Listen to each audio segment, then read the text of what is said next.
हाँ जी बच्चों, तो welcome to the chemistry with Sachin and thank you so much. आपने इलेक्ट्रोकेमिस्ट्री वाले वीडियो को इतना प्यार दिया, मुझे बहुत अच्छा लगा और आई होप आपको मज़ा आ रहा होगा। और ये है डे 16 हमारा।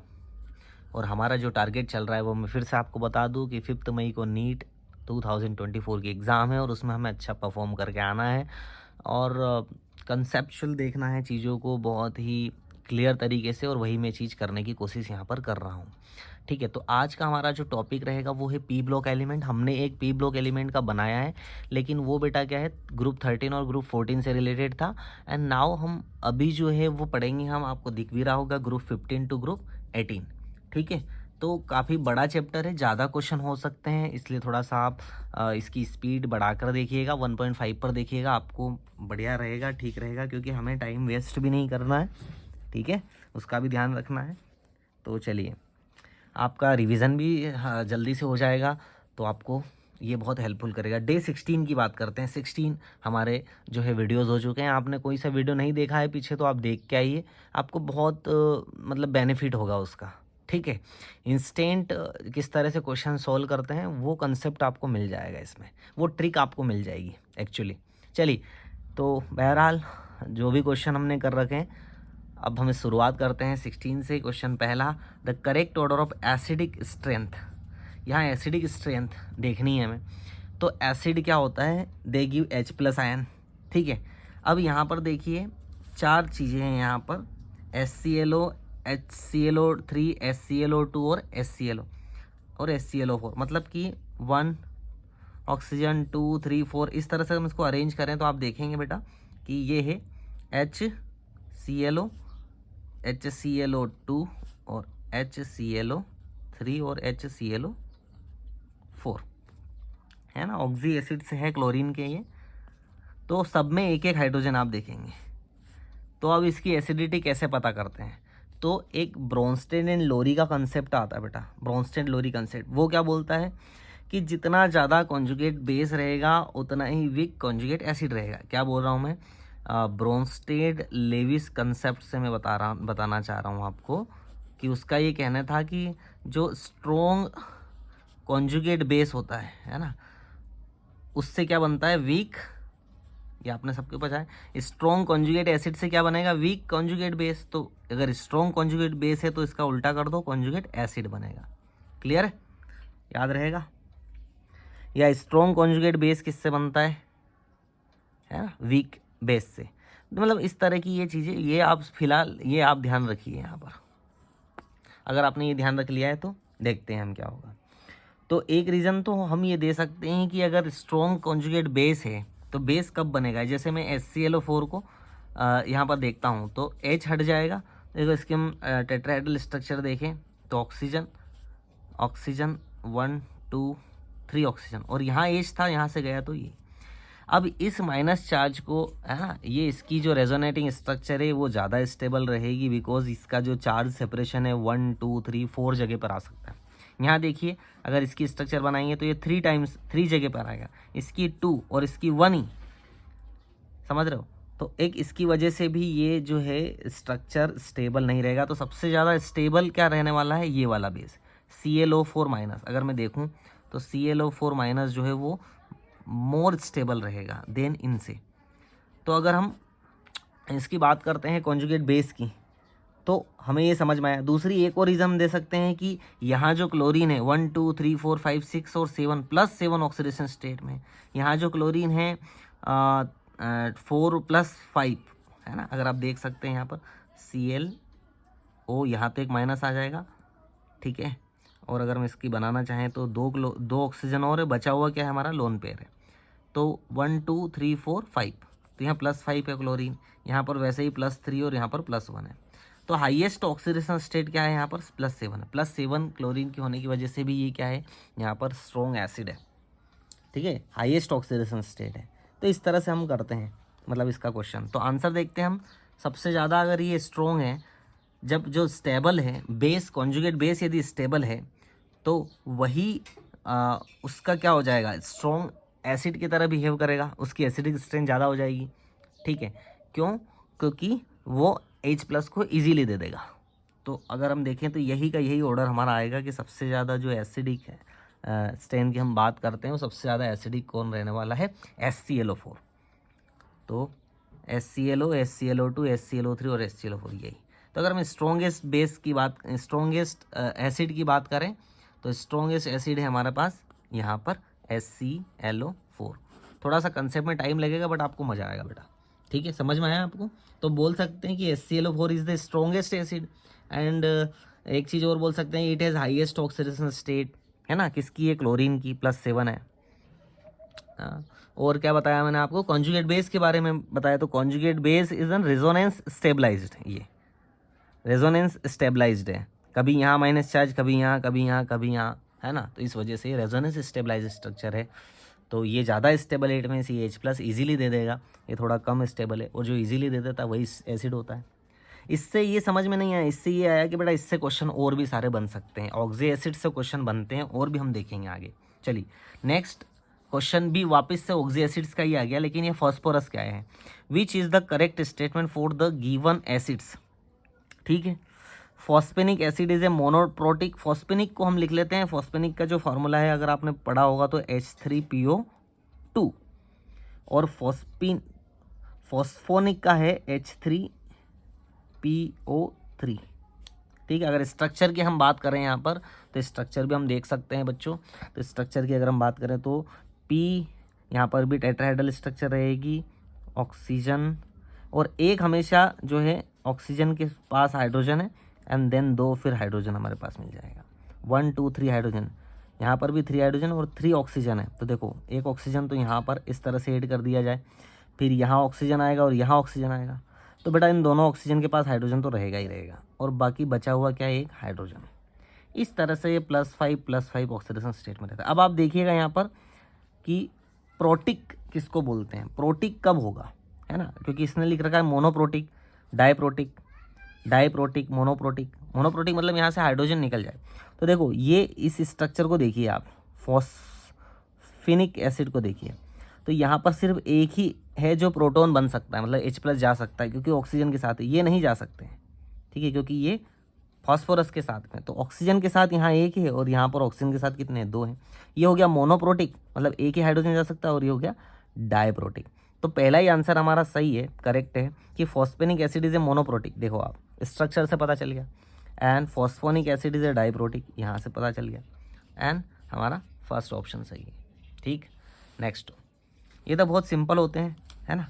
XeF6 की बात करते हैं तो XeF6 यहाँ देख लीजिए आप, अगर हम बात करते हैं तो 8 और 6/2 14, तो 7 आया। 7 से क्या आता है, 7 से क्या आता है हमारा, चलिए अभी इसको छोड़िए, थोड़ा सा कंफ्यूजिंग है। अब ये बी वाला, ऐसे क्वेश्चन में हम, अगर आपको लग रहा है कि नहीं यार कि यहाँ पर पेंटागन बाई पिरामिडल आना चाहिए, है ना, तो यहाँ पर पेंटागन बाई पिरामिडल तो दे नहीं रखा है, 5 और 2 7, ठीक है। हाँ अब हम बात कर लेते हैं XeO3 की। तो ये तो आपको याद है 8, है ना, XeO3, 8/2 4 आया, sp3 आया, टेट्राहेड्रल है, लेकिन देखेंगे Xe को मान के ये, लेकिन 3 ही ऑक्सीजन है, तो 1 ऑक्सीजन यहाँ, 2 यहाँ, 3 यहाँ, और यहाँ क्या आ जाएगा, लोन पेयर। तो ये हो गया पिरामिडल स्ट्रक्चर। चलो बात करते हैं, तो बी का तो थर्ड मिल गया, बी का थर्ड यहाँ है और यहाँ है, मतलब ये जो 2 ऑप्शन है, सेकेंड ऑप्शन और फोर्थ ऑप्शन खत्म हो गया। पहला होगा या सी होगा, ए होगा या सी होगा। अब देखते हैं XeOF4 को, तो यहाँ जो है 8 XeOF4, 8 4 12, 6 आया, 6 से हम ऑक्टाहेड्रल देखते हैं, लेकिन ऑक्टाहेड्रल होने के लिए यहाँ पर 4 और 1 5 और 1 6 होना चाहिए, लेकिन 6 नहीं है, तो ऑक्टाहेड्रल कैसा बनेगा, ये बना लिया हमने यहाँ पर ऑक्टाहेड्रल, Xe बीच में, और यहाँ ऑक्सीजन F F F और F, ठीक है। ये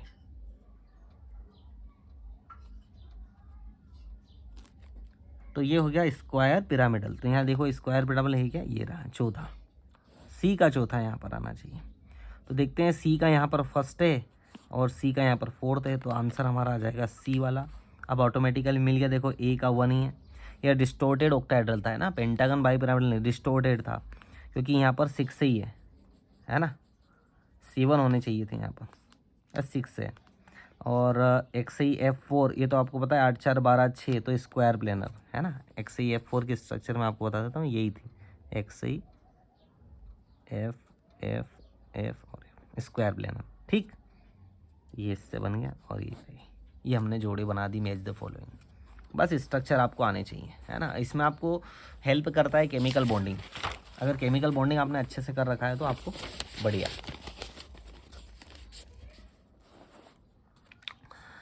चलिए बच्चे नेक्स्ट आ जाते हैं हम 16 पर। नीट ये भी 16 का ही है। Which one of the following order is correct for the bond dissociation enthalpy of halogen molecule. ये तो आपको रटाया जाता है बॉन्ड डिसोसिएशन एंथैल्पी। तो होना क्या चाहिए यार, ये स्ट्रॉन्ग होना चाहिए F2 फिर Cl2 फिर Br2, है ना, हाईएस्ट एंथैल्पी ऑफ, और फिर I2।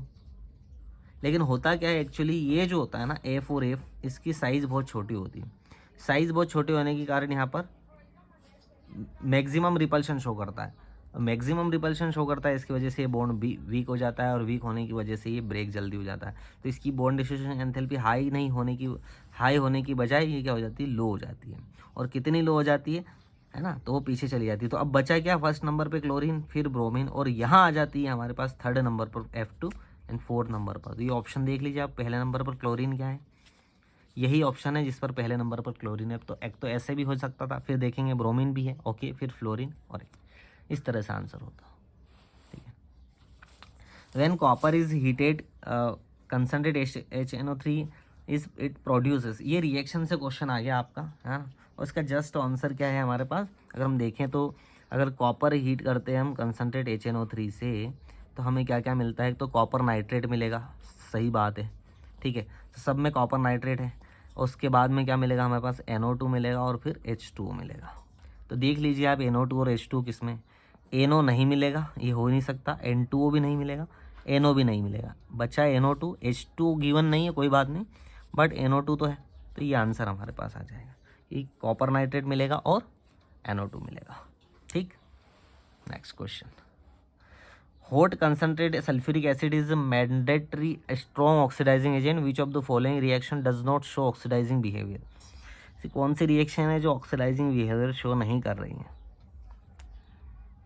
हाँ ठीक है, नहीं कर रही ना ये, क्योंकि यहाँ पर कैल्शियम भी +2 है, यहाँ भी +2 कैल्शियम है। एफ भी -1 में, यहाँ भी F -1 में, H यहाँ पर +1 में, H यहाँ पर +1 में, सल्फ़र यहाँ पर +6 में, यहाँ पर भी +6 में, तो कुछ नहीं है। तो यही आंसर आ जाएगा हमारे पास। ये नहीं आएगा क्योंकि यहाँ पर चेंज हुआ है, सल्फ़र यहाँ पर +4 में आ गया है, यहाँ +6 था, और हम कॉपर को ऑक्सीडाइज कर रहे हैं, यहाँ पर कर रहे हैं ना 0 से +2 में। देख लीजिए यहाँ भी सल्फ़र को हम ऑक्सीडाइज कर रहे हैं 0 से +4 में, यहाँ भी आप कार्बन को ऑक्सीडाइज कर रहे हैं 0 से +4 में, लेकिन यहाँ कर रहे हैं क्या आप, कैल्शियम वही का वही 2+ वही का वही। इस तरह से भी हम देख रहे हैं कि हॉट कंसनट्रेट सल्फ्यूरिक एसिड है ना, स्ट्रॉन्ग ऑक्सीडाइजिंग एजेंट है, बट कौन सी रिएक्शन जो है उसमें ये CaF2 के साथ ऑक्सीडाइजिंग बिहेवियर शो नहीं करता है ना। कितना अच्छा प्यारा सा क्वेश्चन था। नेक्स्ट बढ़ते हैं आगे। ये भी 16, यार 16 के इतने क्वेश्चन है, देखो आप। Among the following which one is a wrong statement. अच्छा ये रॉन्ग स्टेटमेंट क्या है, PH5 and BiCl5 do not exist. बिल्कुल ये एग्जिस्ट नहीं करते हैं, क्योंकि यहाँ पर हम कंसेप्ट देखते हैं PH5 के लिए, तो हम ड्रेगोज रूल देखते हैं, PF5 होगा आई थिंक, देखते हैं क्वेश्चन को हम एक बार और।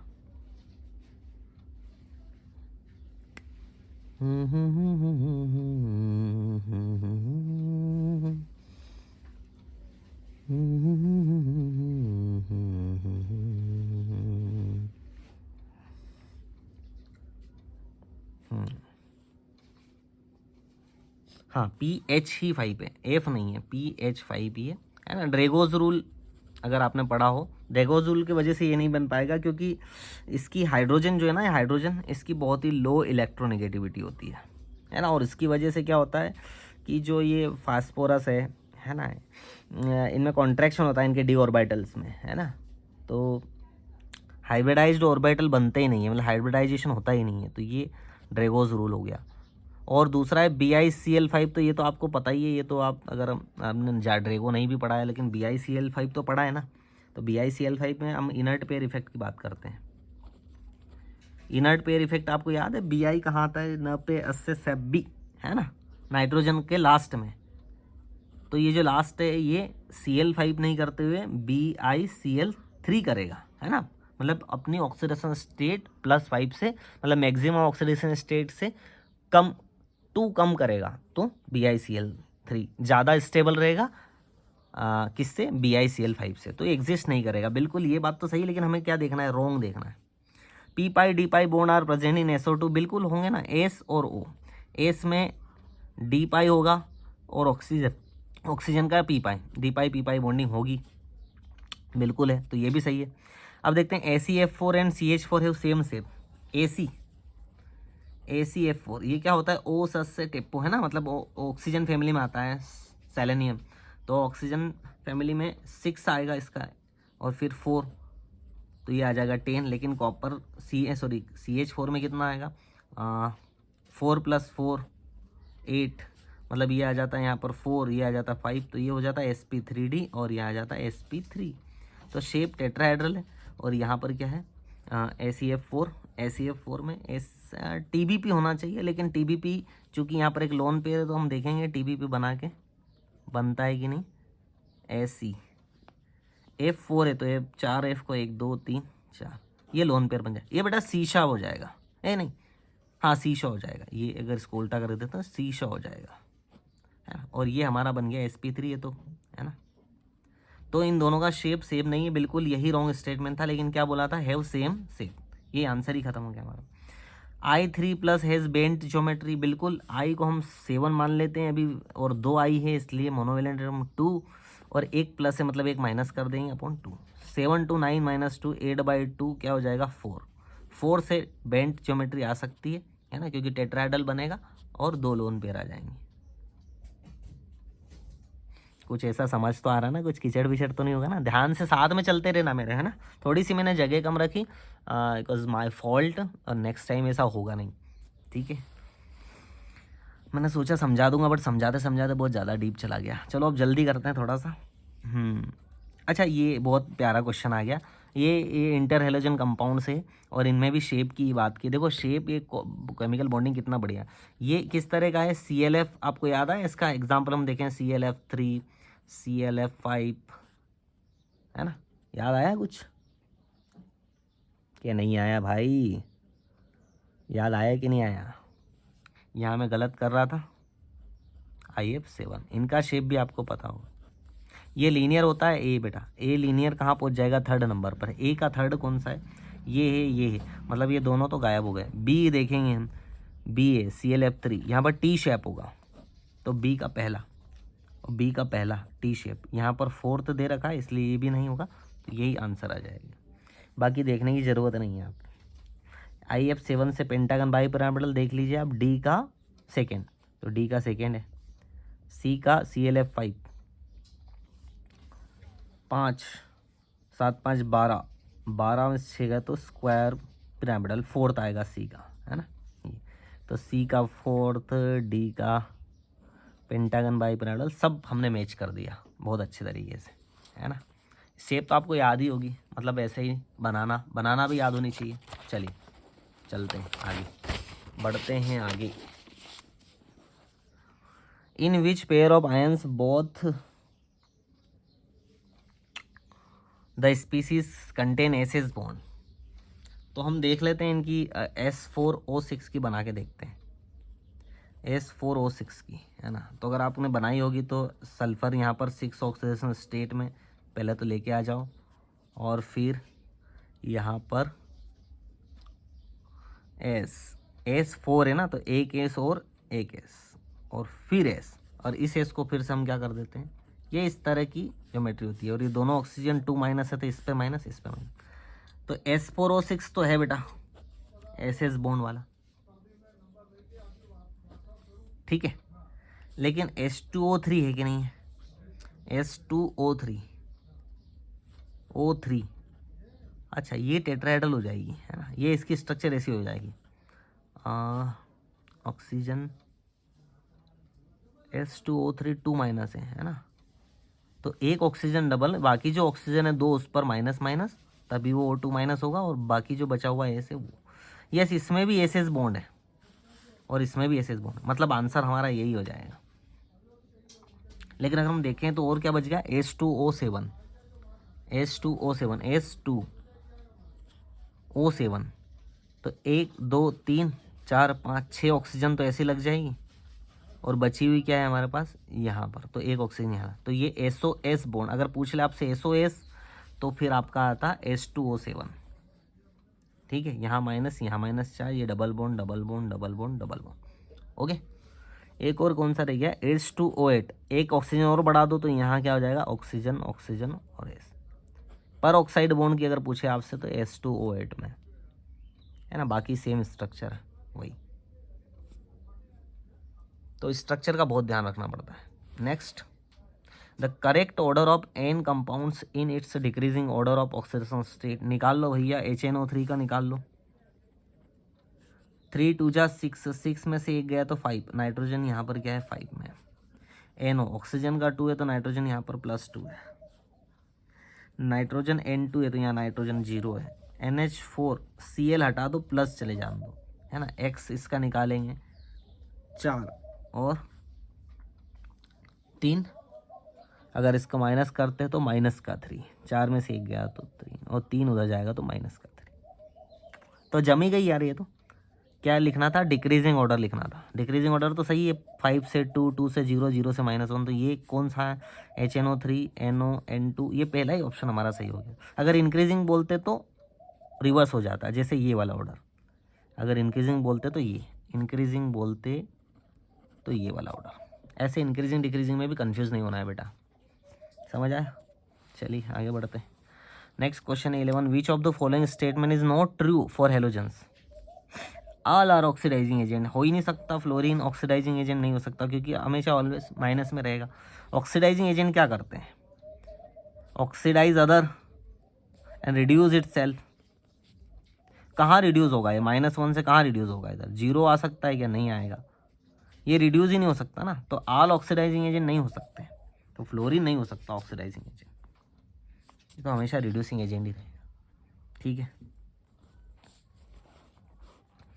ऑल फॉर्म मोनोबेसिक एसिड बनाता है ना फ्लोरीन भी, HOF बनाता है। All but fluorine show positive oxidation state, ठीक है, फ्लोरीन नहीं करता, बाकी सब पॉजिटिव शो करते हैं। Chlorine has the highest electron gain enthalpy, highest negative electron gain enthalpy, ठीक है। चलिए, तो ये ऑक्सीडाइजिंग एजेंट नहीं है सारे, फ्लोरीन को छोड़ के सब है।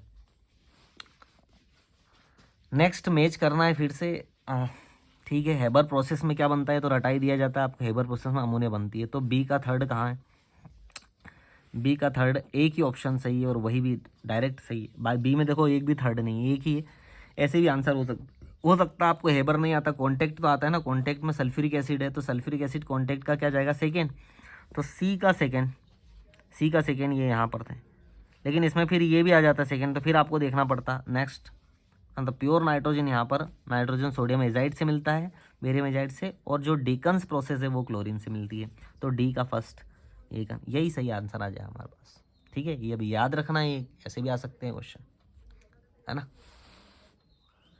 Next question, which is the correct thermal stability of order for H2E।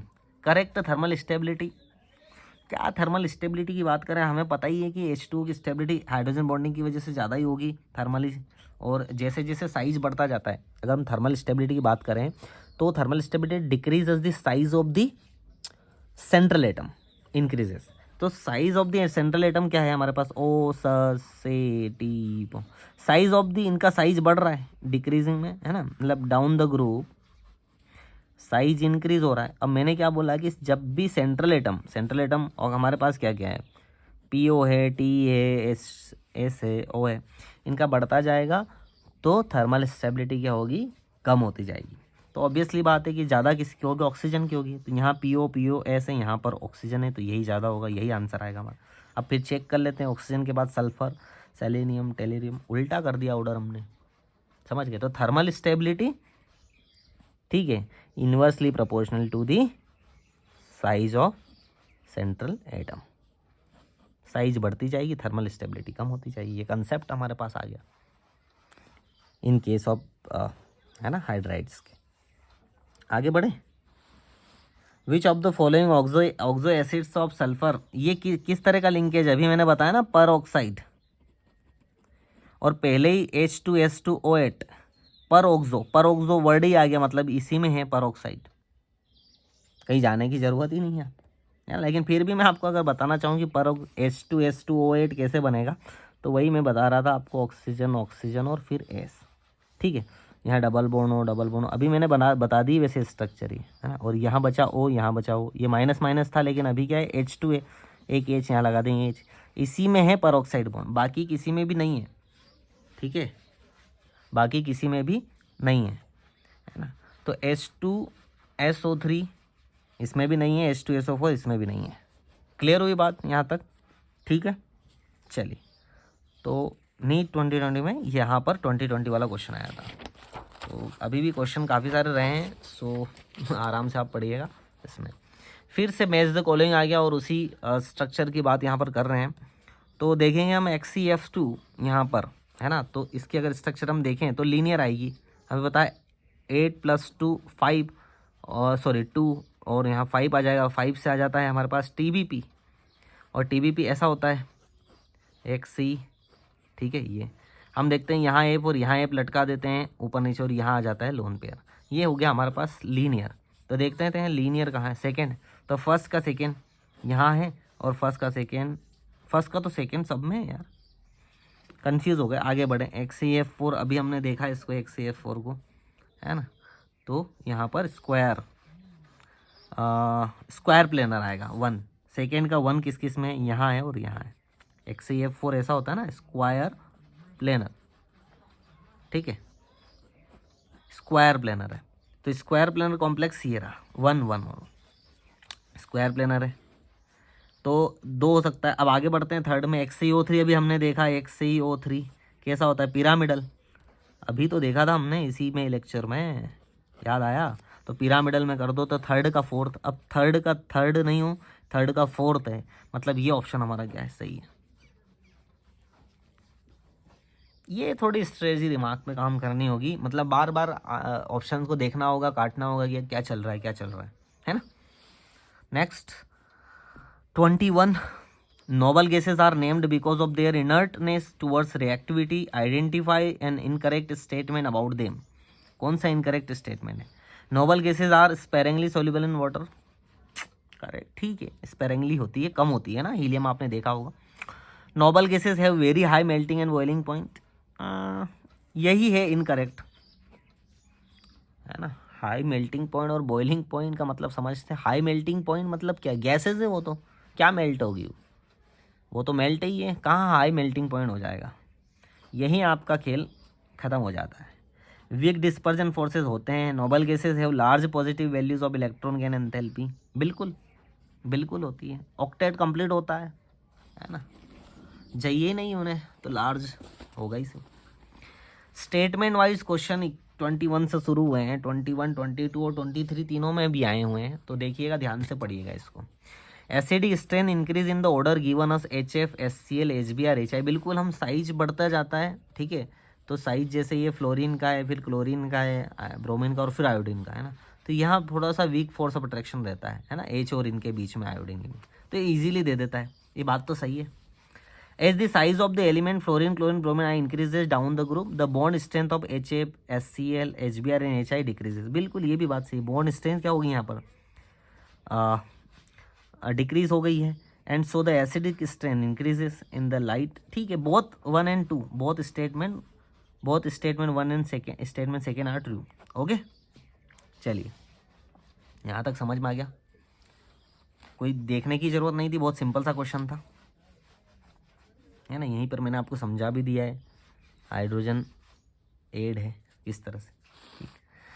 सो 18 में है क्वेश्चन 18 सॉरी, नीट 2021 में in which one of the following arrangement the given sequence is not strictly according to the properties indicated against it. मतलब ये order दे रखा है और इसकी ये चीज़ दे रखी, तो अभी तो हमने पढ़ा ये, और इंक्रीजिंग एसिडिक स्ट्रेंथ, ये बात तो सही है। हमें क्या देखना है, सीक्वेंस इज नॉट स्ट्रिक्टली, है ना, अकॉर्डिंग टू, मतलब इनकरेक्ट कौन सा है, सीधा सीधा H2O H2AC, ये ओ से टिपो। Increasing pKa values, pKa values is inversely proportional to the acidic strength. मतलब ये pKa वैल्यू इंक्रीज हो रही क्या, तो एसिडिक स्ट्रेंथ घट रही है? नहीं यार, टी का जो होता है वो साइज बहुत बड़ा होता है, H और H छोटा, तो यहाँ पर जो है बॉन्ड स्ट्रेंथ कम होगी तो एसिड स्ट्रेंथ ज़्यादा होगी। यही आंसर है हमारा इनकरेक्ट। यहाँ पर दिखा आना चाहिए था डिक्रीजिंग pKa वैल्यूज़, इसका मतलब हो जाता कि pKa वैल्यूज़ कम है तो एसिडिक स्ट्रेंथ ज़्यादा है, और होता भी है कि हमने डाउन द ग्रुप अभी देखे हैं कि एसिडिक स्ट्रेंथ ज़्यादा है। अब देख लेते हैं न पे ऐसे से भी, ये भी सही है, increasing acidic character down the group, increasing oxidising character, okay ये भी ठीक है, ऑक्सीडाइजिंग पावर, ठीक है, ऑक्सीडाइज खुद रिड्यूस हो जाएंगे, ऑक्सीडाइज करेंगे, क्योंकि Pb+4 से कहाँ आना चाहेगा, Pb+4 से कहाँ आना चाहेगा, Pb2+ में, इनर्ट पेयर इफेक्ट, तो ऑक्सीडाइजिंग एजेंट, दूसरे को ऑक्सीडाइज कर दिया, खुद रिड्यूस हो गया है +2 में, ठीक। चलिए हाँ, 3 क्वेश्चन और बचे हुए हैं हमारे पास, उसको हम करते हैं, और स्टेटमेंट वाइज है, मैंने कहा भी जैसा आपको, ठीक है। 2022 का the boiling point statement first है of the following hydrides of group 16 element increase in the order. Boiling point तो H2O का ज़्यादा होना चाहिए बिकॉज ऑफ दी, ठीक है, हाइड्रोजन बॉन्डिंग, लेकिन इसने कम बता रखा, मतलब स्टेटमेंट क्या है, रॉन्ग है। Statement second, the boiling point of these hydrides increase with increase in molar mass, नहीं ऐसा नहीं है, मोलर मास इंक्रीज करेगा तो उससे नहीं होगा, यहाँ पर फोर्स ऑफ अट्रैक्शन की भी बात होगी, है ना, तो ये भी गलत है। Choose the most appropriate answer from the following. Both statement first and statement second are incorrect, बिल्कुल यही पहला ही हमारा सही हो गया, बाकी तो पढ़ने की ज़रूरत ही नहीं है, ठीक है। यहाँ पर मैंने ऑर्डर भी दे रखा है आपको, बॉइलिंग पॉइंट का ये ऑर्डर आएगा, है ना, और फिर ये van der Waals attraction molecular weight पे ये काम करता है, और हाइड्रोजन बॉन्डिंग पर ये H2O काम करता है, एक्सेप्शनल होता है इस वजह से। नेक्स्ट क्वेश्चन आएगा हमारा सेकेंड लास्ट क्वेश्चन 2022 का, गिवन बिलो आर 2 स्टेटमेंट। देखो स्टेटमेंट वाइज क्वेश्चन है, असर्शन है and the other is labelled reason, ठीक है। असर्शन है ICl is more reactive than I2, ICl is more reactive than I2, ये इंटरहेलोजन कंपाउंड की बात कर रहे हैं यहाँ पर, ठीक है। तो वीक बॉन्ड होगा, है ना, ICl और I2 की बात करेंगे, तो I और Cl और I और I, ठीक है, समझ में आया। ये यहाँ पर बॉन्ड क्या होगा, वीक होगा, यहाँ पर स्ट्रॉन्ग बॉन्ड होगा ड्यू टू इलेक्ट्रोनिगेटिविटी डिफरेंस। तो रीज़न देख लेते हैं, ICl बॉन्ड इज़ वीकर, हाँ वीक रहेगा ICl का, देन I बॉन्ड, दोनों ही सही है, बहुत reason assertion and reason are correct and reason is correct explanation of the, तो पहला ऑप्शन आई थिंक सही होगा, बहुत A and R correct but R is not. देखो ये ध्यान से रखना है ना, पहला ही ऑप्शन आप जल्दी जल्दी में गलत कर देते हैं, नोट लिखा हुआ है, हमें तो यस चाहिए, ये भी नहीं ये भी नहीं, ये both A and R correct and R is correct explanation of A, ठीक। चलिए लास्ट क्वेश्चन, फिर भी मैच फॉलोइंग ऑक्सी एसिड से क्वेश्चन आएगा वापस से। Peroxo disulphuric acid, peroxo disulphuric acid, peroxo याद है आपको, H2S2O8, ठीक है, तो H2S2O8 देखते हैं, अभी तो बनाया था हमने, है ना, अभी अगर हम इसकी स्ट्रक्चर बनाएं तो ये यहीं पे बना देता हूँ मैं, आपको समझ आ जाएगी। एस ऑक्सीजन, ऑक्सीजन और फिर एस, यहाँ डबल बॉन्ड हो, डबल बॉन्ड हो, double bond O double bond, और यहाँ OH, यहाँ OH। क्या पूछ रहा है कि 2SOH बॉन्ड, 2SOH बॉन्ड है, ठीक है। 4SO बॉन्ड, 1 2 3 4SO बॉन्ड है। 1SOS बॉन्ड, 1SOS नहीं है, 1SOOS। अब देख लीजिए 1SOOS यहाँ नहीं है, यहाँ है, यहाँ है। 2SOH बॉन्ड है, 4SO बॉन्ड है, 1SOOH बॉन्ड है। एक ही से मिल जाएगा, A का 3 आया हमारे पास, A का थर्ड, A का थर्ड 2 ऑप्शन में। आगे बढ़ते हैं, फिर देख लेते हैं ऑप्शन, देखो सॉरी, A का थर्ड 2 ऑप्शन में है, तो ये ऑप्शन तो हमारे गए काम से। फिर देख लेते हैं B का फोर्थ दोनों में है। C में हमें डिफरेंस करना है, तो C में आ जाते हैं फर्स्ट और सेकेंड। क्या होगा, C है पायरोसल्फ्यूरिक एसिड, ठीक है। तो पायरोसल्फ्यूरिक एसिड और सल्फ्यूरस एसिड, इनको हमें याद होना चाहिए। तो सल्फ्यूरस जो एसिड है, पायरोसल्फ्यूरस एसिड, उसको हमें पता है ना, H2S2O7, H2S2O7। ये बिल्कुल याद रखने की बहुत नीड है बेटा आपको, है ना। तो अगर हम इसको बनाएंगे तो ऑब्वियसली बात है कि एक ऑक्सीजन कम हो गई, तो यहाँ एक ऑक्सीजन हटा दो, तो कौन सा बॉन्ड आ जाएगा, फर्स्ट वाला। तो पायरोसल्फ्यूरिक एसिड ये वाला, है ना, ठीक है।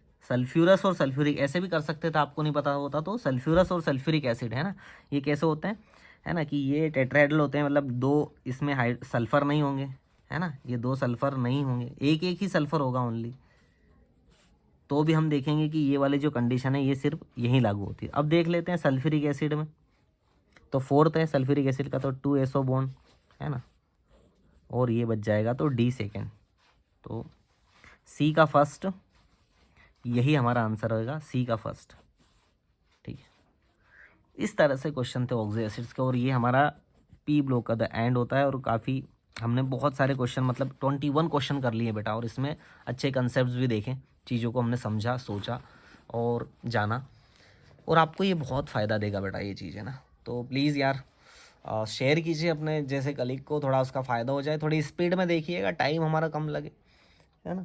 और बिल्कुल आप मतलब इस सीरीज़ को आप देख लेंगे ना, मैं बता रहा हूँ आपको, एक तो कॉन्फिडेंट फील करेंगे आप, और दूसरा ये होगा कि आप जब क्वेश्चन देंगे, वहाँ पर क्वेश्चन अप्रोचिंग चल रही है पूरी की पूरी, तो आपको लगेगा कि यार हम सही जा रहे हैं, ठीक है। ये कन्फ्यूज़न नहीं रहेगा क्वेश्चन को अटेम्प्ट करते वक्त कि अरे यार ऐसा क्या हो गया, मतलब सही जा रहे कि नहीं जा रहे हैं। एक कॉन्फिडेंट रहेगा आपके इनमें कि सर ने सिखाया था इस तरह से इस क्वेश्चन को अप्रोच करना, इसको सॉल्व करना और ये कंसेप्ट लगाना है, ठीक है।